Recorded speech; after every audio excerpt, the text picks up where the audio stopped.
Okay guys, hello, this is John. We're going to do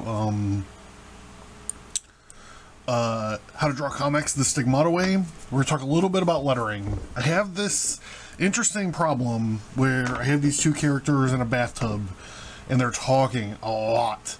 And I thought it would be fun to maybe show you how I chose to lay out all the word balloons. Like you kind of see like how fucking crazy it gets. So this is we're just gonna kind of gloss over the intro to lettering from season 1 in this first frame here, and then I'll go through and do the rest of it. So so here we go. We're gonna just make these the word balloons through here. I always try to make them as sort of even as possible as far as like the width of the top line and the width of the bottom line. It's not empirical at all, and there's plenty of room to kind of fuck it up and to play around with it. So I don't spend a whole lot of time lettering. I don't know if that's like, see that? I'm not gonna do that because it's too whatevs. We'll do like that. We'll make it a little bit more longer. Okay, so then I'm gonna go ahead and I'm gonna circle these. This is Illustrator. It's an old ancient Illustrator because I'm an indie comic company and I can't afford the good Illustrator or a current Illustrator, so I'm stuck with like this prehistoric Illustrator. All right, so we cover these up with these bubbles. Sorry. I'm gonna go over here and choose white, and then I'm gonna go over here and flip them, and then I'll throw them behind.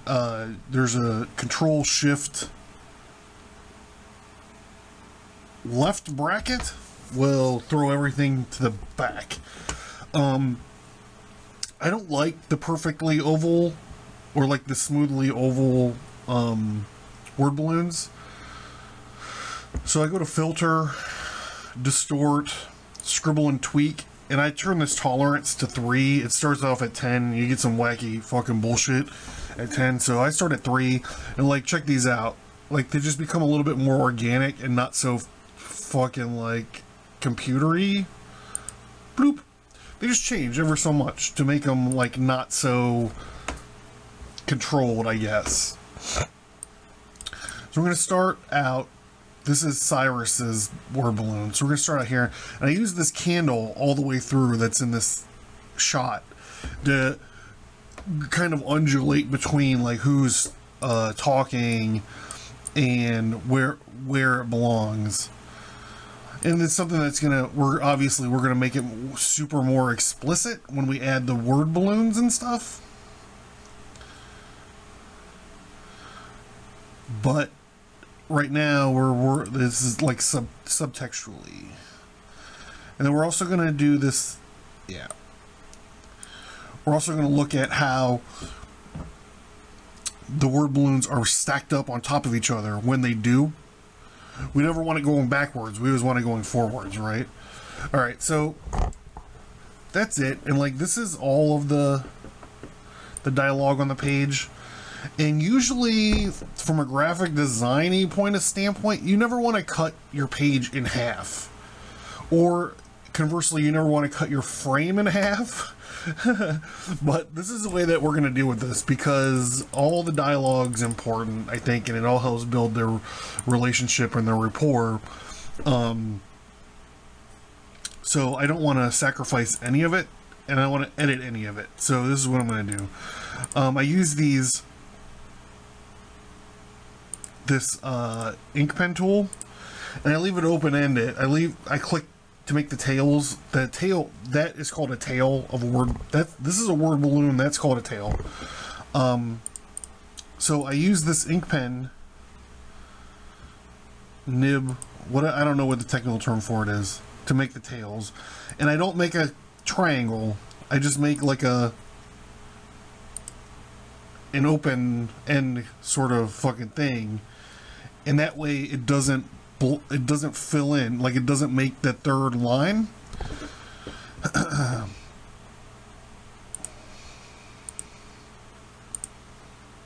And I'll just do this one more frame here, so you can see kind of like how I'm, and I cheat myself later. I'll explain that too. See, it's just two people. They're in love, and they're in a bathtub, and they're bullshitting. They're just talking.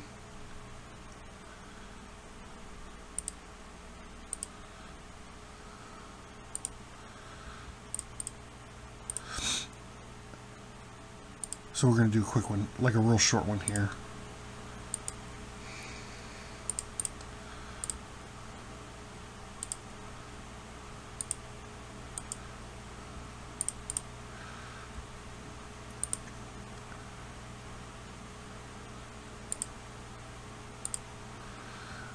Alright, and I try not to do this, and I only do it in emergency situations, and I did it twice on this page, where I link two word balloons together, and then it's like a conjunction word balloon.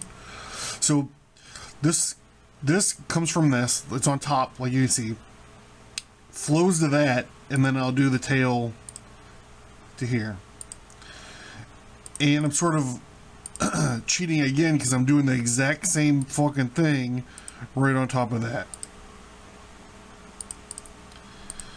And then I'm giving her the big laugh because there's a penis joke at the end. So that's it. That's how I don't always letter like this. I mean, the mechanic part of it is for sure always there.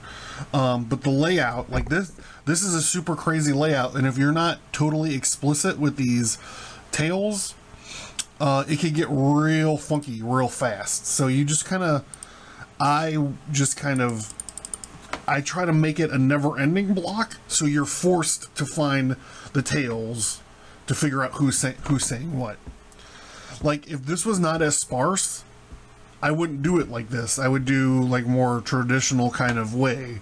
But cutting the page in half like this makes sense. The backbone, literally the spine of the story that's being told, is visible right here on the page. It takes place between this conversation that they're having with each other, and they're both faced like this, so it totally makes sense to block it out like that.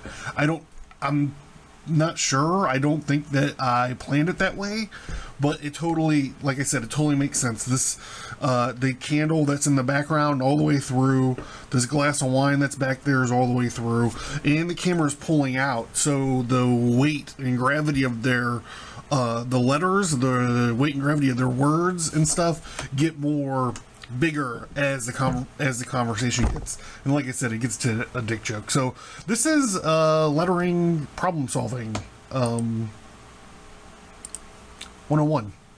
So I haven't done how to draw comics the Stigmata way in a while. I'm hoping to do more of them going forward. So maybe this will be like the episode that revitalizes.